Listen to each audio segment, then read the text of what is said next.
Assalamualaikum dan selamat sejahtera. Nama saya Muhammad Suhail bin Asri, bernombor matrik 196739. Hari ini saya akan membentangkan tentang pengalaman awal di sekolah, iaitu PALS dan kod kursus FCE 3804. Kursus ini saya di bawah sediaan Profesor Dr. Sokim Gyo, dan penyelaras pada kursus ini ialah Dr. Siti Salinah Mustaqim.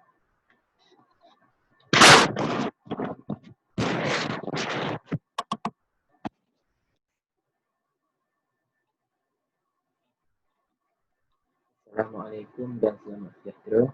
Nama saya Muhammad Suhail bin Asri, bernombor matrik 196739. Hari ini saya akan membentangkan pengalaman awal di sekolah dan kod kursus ialah FCE 3804. Kursus ini saya di bawah sediaan Profesor Dr. Sokim Gyo, dan penyelaras pada kursus ini ialah Dr. Siti Salinah binti Mustaqim. Saya ditempatkan di SMK Seri Manjung, Manjung Perak untuk meneruskan kursus ini. Okey, saya akan ceritakan sedikit latar belakang sekolah. Nama diberi ialah Sekolah Menengah Kebangsaan Seri Manjung dan dia terletak di daerah Manjung, Perak. Sekolah ini dikategorikan sebagai sekolah bandar. Bilangan guru yang ditempatkan di sekolah ini ialah seramai 112 orang, manakala bilangan murid yang ditempatkan ialah seramai 1,254 orang pelajar. Okey, saya akan ceritakan sedikit sejarah sekolah ini ditubuhkan.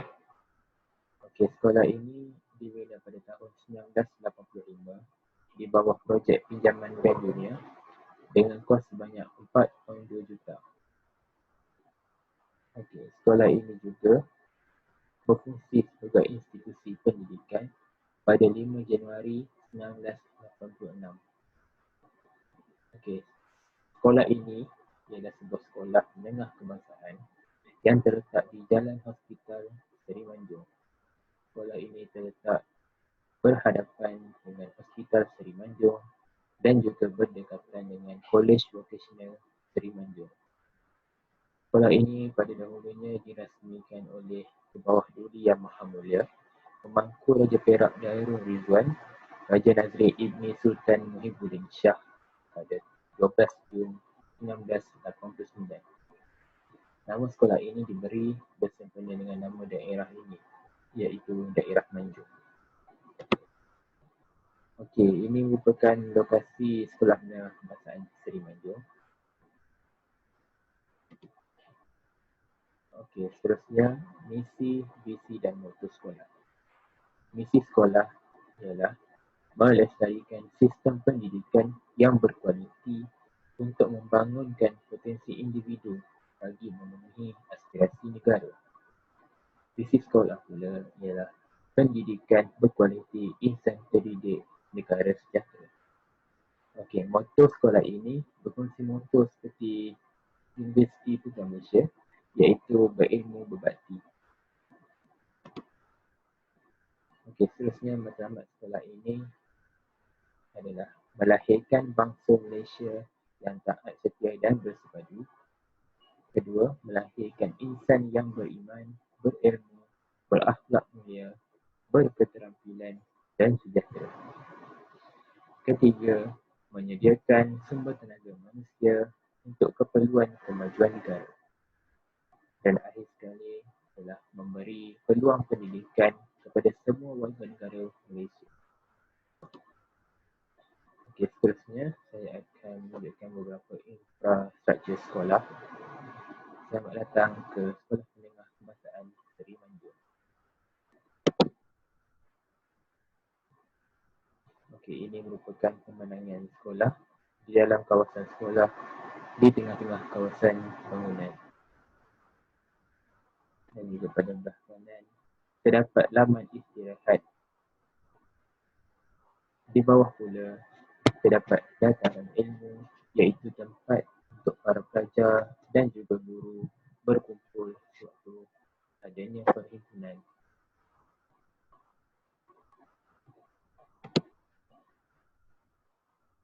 Ada juga surau sekolah di mana tempat para pelajar dan guru Muslim dan Muslimin untuk menunaikan solat. Terdapat juga kantin pelajar bagi para pelajar untuk menikmati juadah waktu mereka berehat. Terdapat juga koperasi di mana para pelajar boleh membeli alat tulis dan juga kelengkapan yang lain. Ada juga bilik PJK di mana tersimpannya barang-barang peralatan sukan. Terdapat makmal sains sekolah, tempat membuat eksperimen bagi para pelajar, tandas pelajar, pusat sumber dan juga bilik aktiviti bagi peminjaman buku teks.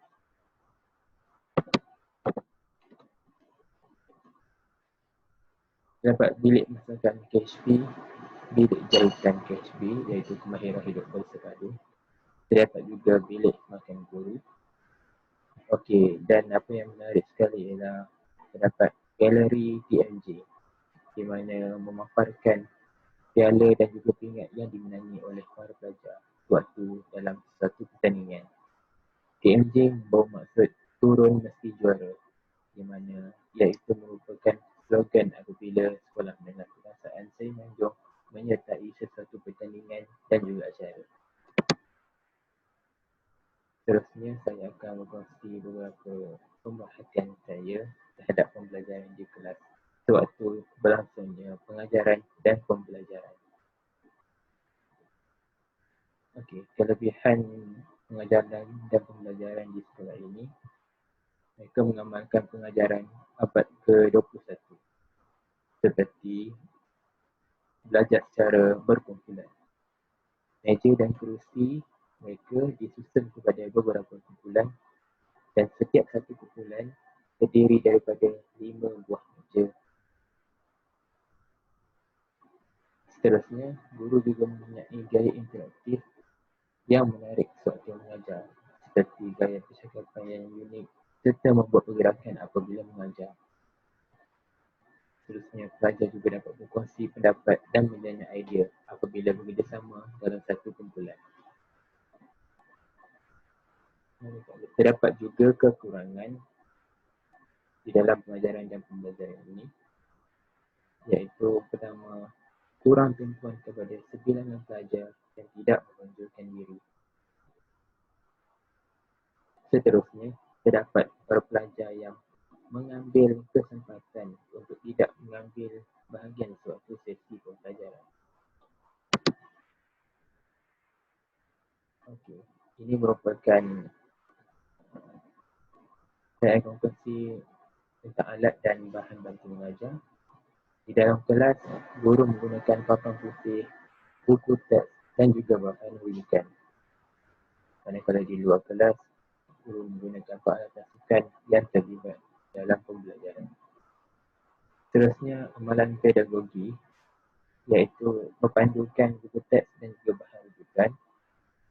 Seterusnya, membuat nota dan latihan selepas selesai sesi pengajaran. Yang ketiga, rancangan pengajaran harian. Guru semestinya akan menyediakan RPH yang lengkap sebelum memulakan sesi pengajaran dan juga pembelajaran bagi memastikan proses PDP iaitu pengajaran dan pembelajaran berlangsung dengan baik dan lancar. Okey, dan akhir sekali, sistem SPC diperkenalkan. Sistem SPC diperkenalkan bermula pada tahun 2020, di mana SPC membawa maksud subject based on classroom, di mana setiap kelas di bawah tanggungjawab guru berdasarkan subjek-subjek yang ada. Sistem ini juga merupakan satu sistem yang seperti mana yang telah dilakukan oleh universiti, iaitu pelajar perlu bergerak dari kelas ke kelas yang lain untuk belajar. Okey, seterusnya saya akan memberi refleksi terhadap kurikulum yang ada di Sekolah Menengah Kebangsaan Sri Manjung. Okey, sepanjang saya berada di Sekolah Menengah Kebangsaan Sri Manjung, terdapat pelbagai sukan baharu yang diperkenalkan. Kelebihan sekolah ini ialah sekolah ini semestinya telah terkenal dengan pasukan bola sepak yang kuat di daerah Manjung. Sebab tu saya pernah bersekolah di sekolah ini dahulu. Saya berpeluang untuk bermain bersama uh, pasukan bola sepak Sekolah Menengah Kebangsaan Sri Manjung dan mendapatkan tempat yang kedua. Okey, seterusnya sukan-sukan yang baru dibangunkan seperti rugby dan softball. Pada tahun 2020 juga merupakan tahun yang cemerlang dalam bidang sukan bagi Sekolah Menengah Kebangsaan Sri Manjung kerana sekolah ini berjaya menjadi johan dalam sukan bola jaring, softball dan rugby. Okey, kekurangan dalam kurikulum di sekolah ini ialah setengah sukan berada di bawah jagaan cikgu yang sama. Di mana hal ini kerana kekurangannya cikgu yang mempunyai pengetahuan tentang sukan di sekolah tersebut. Yang kedua, kekurangannya ialah kebanyakan atlet sekolah kurang dalam pencapaian akademik. Hal ini kerana mereka lalai dengan sukan yang dimainkan sehingga lupa pada tujuan utama untuk bersekolah. Okay, seterusnya saya akan ceritakan kepentingan aktiviti kurikulum pada guru. Pertama, guru dapat menambah pengalaman dalam menguruskan pelajar melibatkan organisasi kurikulum seperti unit uniform dan juga permainan. Seterusnya, guru juga dapat meluangkan lebih banyak masa dengan para pelajar dan dapat mengenali para pelajar dengan lebih dalam selain waktu pengajaran dan pembelajaran. Seterusnya saya akan cerita tentang proses pengendalian aktiviti kurikulum.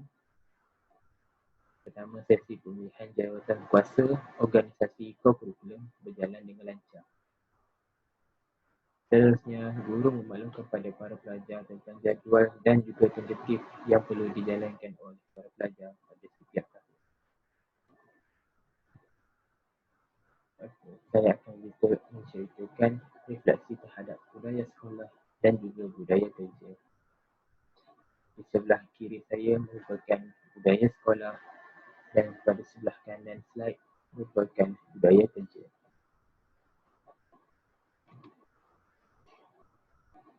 Okey, budaya sekolah yang pertama iaitu budaya perhimpunan.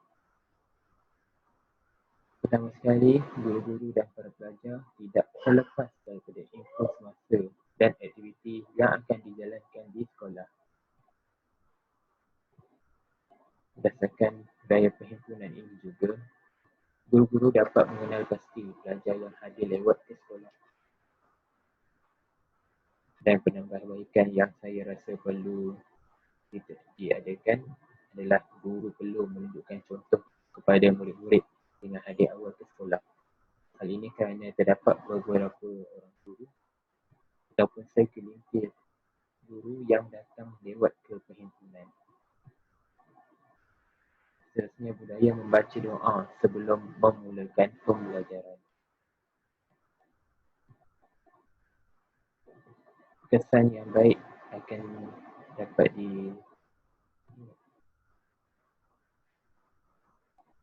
Pertama sekali, memperingatkan para pelajar tentang adab sebelum menuntut ilmu. Kedua, memperoleh keberkatan dalam penyampaian ilmu sewaktu sesi pembelajaran dan pengajaran. Dan yang akhir sekali, agar kita tidak lupa akan niat dan tujuan sebenar kita untuk menimba ilmu. Yang ketiga, budaya solat berjemaah. Pertama sekali, membiasakan para pelajar sentiasa solat berjemaah meskipun berada di rumah. Dan yang kedua, melatih pelajar untuk menjadi imam dan bilal di surau. Hal ini kerana pada setiap hari akan diadakan jadual bergila-gila bagi para pelajar yang menjadi imam dan juga Bilal di surau.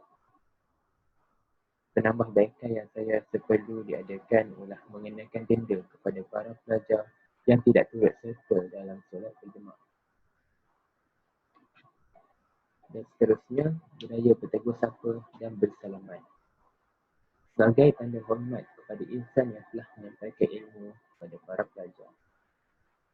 Yang kedua, memupuk nilai murni agar menjadi kebiasaan apabila berkunjung di rumah orang ataupun berselisih dengan orang yang dikenali di luar. Dan yang ketiga, penambahbaikan yang saya rasa perlu ada ialah sentiasa memberi peringatan sewaktu perhimpunan tentang kepentingan bertegur sapa dan bersalaman. Seterusnya, budaya kerja. Yang pertama, kerjasama dalam kumpulan, iaitu setiap guru mengambil bahagian dalam satu majlis yang diadakan. Kedua, tugas yang diberikan dapat diselesaikan dengan mudah apabila guru-guru saling bekerjasama dan bersatu padu dalam menyelesaikan tugasan. Penambahbaikan yang saya perlu ada ialah pihak atasan perlu memberi info awal tentang penyimpanan sesuatu perancangan program agar semua guru dapat hadir dan luangkan masa untuk bermesyuarat. Seterusnya, berfikiran terbuka, tambah menerima pendapat dan idea yang disuarakan tanpa mengira umur dan pangkat. Kedua, majlis dan program yang dilaksanakan berjalan dengan lancar. Dan yang ketiga, sesuatu organisasi juga dapat diuruskan dengan baik dan segala permasalahan juga dapat diselesaikan. Seterusnya, mengutamakan agama. Meskipun guru-guru sibuk dengan kerjanya, mereka juga berkesempatan untuk menunaikan tanggungjawab sebagai seorang yang bekerja, yang beragama. Seterusnya, melahirkan guru yang seimbang dalam semua aspek, termasuk aspek wahyu. Dan kemudian, pengurusan masa yang baik, tambah menjadi contoh kepada para pelajar dengan bersedia lebih awal sebelum sesi pengajaran.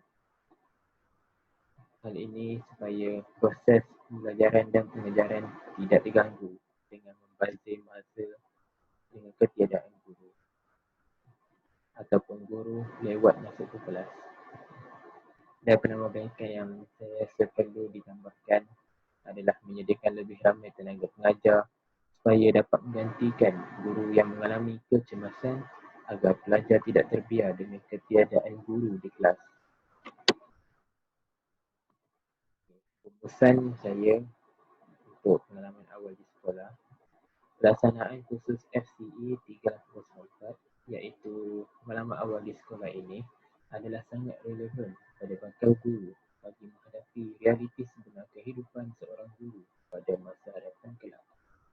Pelajar yang mengikuti kursus ini berpeluang untuk membuat pemerhatian semasa proses pengajaran dan pembelajaran berlangsung serta dapat mengalami suasana sekolah sebagai seorang keluarga pendidik. Antara caranya penambahbaikan yang diperlukan adalah pertama, menjaga kualiti penampilan serta meningkatkan personaliti sebagai seorang warga pendidik yang sangat berdedikasi dan bertanggungjawab. Seterusnya, memperoleh daya tarikan mengajar yang menarik serta pengajaran yang kreatif. Yang ketiga, bersiap sedia dalam meningkatkan kemahiran tambahan seperti kemahiran ICT dan lain-lain. Kesimpulannya, kursus FCE 3804 ini banyak membantu saya dalam persediaan untuk menempuh alam pekerjaan sebagai seorang pendidik pada masa hadapan. Hal ini kerana tanggungjawab sebagai seorang guru adalah sangat berat dan mendidik anak bangsa agar menjadi seorang yang berilmu dan berguna kelak. Peranan yang penting juga perlu dimainkan oleh seorang guru kerana guru merupakan insan yang kedua selepas ibu bapa dalam mendidik anak bangsa menjadi seorang yang berjaya. Pengalaman yang diperoleh ini tidak akan saya lupakan dan peluang yang diberi ini akan saya gunakan dengan sebaiknya. jadi seorang guru yang cemerlang dalam kalangan masyarakat. Sekian, terima kasih.